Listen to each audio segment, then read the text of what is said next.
أنا ولدي نبعثه يقرأ، ولد الفلاح نجيبه يصرح لي بالبقرات ويصرح لي بالزوايل ويصرح لي بالأغنام، وباش نخلصوا بالكسرة والبن كرشوا. لا، اليوم هذاك الراعي لازم يروح يقرأ، لأن نعتقد أن التعليم هو أكثر من الخبز، أن الإرادة نتاعنا هو أن يكون أو تكون المساواة المطلقة، المساواة التامة في ميدان التعليم، لأن الغذاء الروحي نعتقد أنه لا يقل أهمية عن الغذاء الجسمي، ربما قد يفوق أهمية عن الغذاء الجسمي اليومي، لأنه هو الذي يجعل كل أطفالنا في مستوى واحد ويفتح أمامهم فرص متساوية وفرص متكافئة.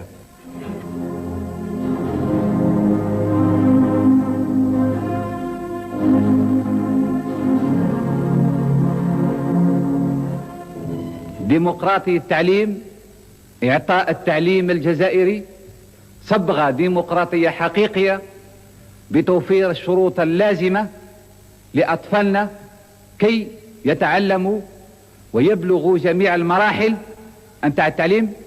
فيما يخص المدرسة الأساسية، لما اطلع على المشروع التقيت به في حفلة من الحفلات، قال لي سي عبد الحميد أنا اطلعت على مشروع المدرسة الأساسية، نمشيو فيها إن شاء الله نبيعوا القميج نتاعنا، هذا إن شاء الله نبيعوا القميج، لأن تحقق لنا العدالة في التعليم بين الأطفال.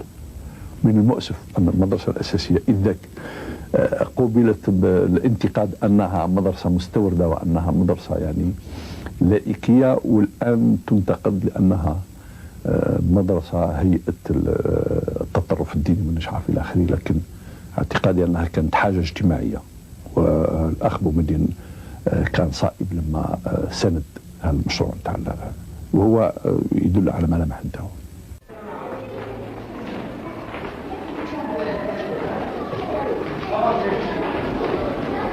Les analphabètes représentent encore 80% de la population algérienne. Maman, nous avons froid. S'instruire est devenu le mot d'ordre de tous. Maman, nous avons froid. Approchez-vous du canoun. Approchez-vous du canoun.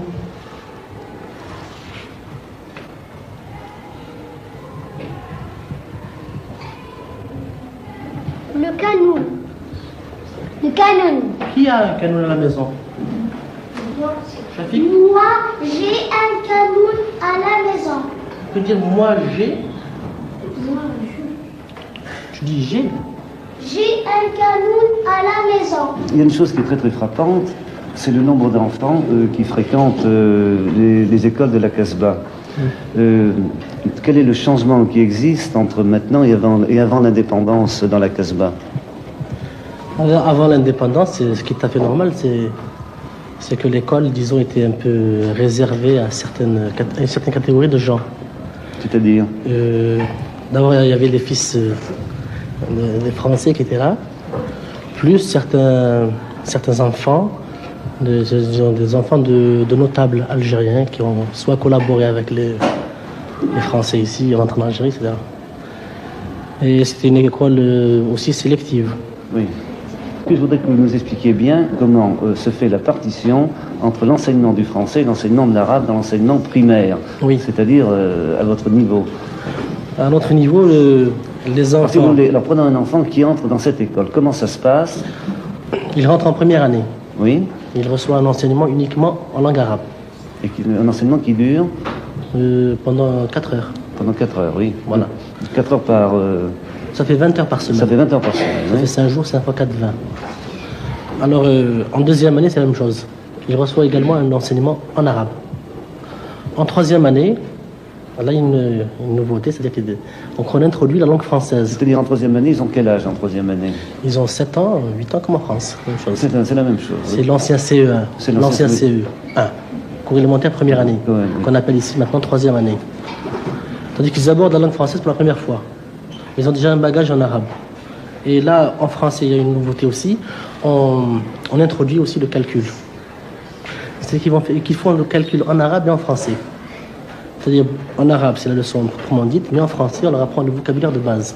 نحن لنا طموح ماهوش فقط أن نعرب أن نسترجع لغتنا ولكن أن نطور هذه اللغة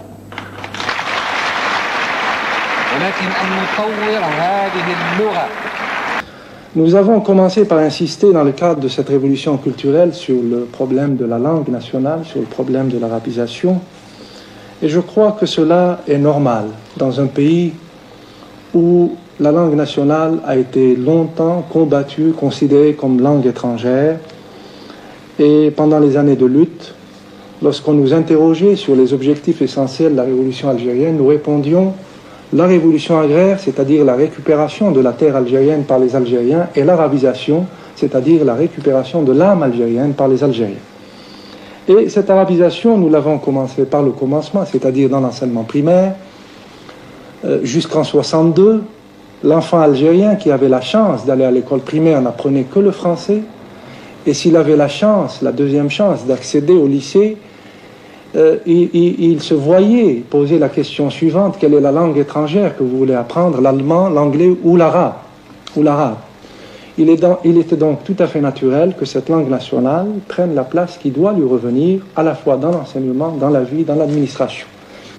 Nous n'avons pas choisi la voie facile, nous avons choisi la voie de l'austérité, et je crois que vous avez pu le constater à travers l'Algérie, les adultes ne sont pas exigeants pour eux-mêmes, mais le sont pour les enfants, pour leurs enfants.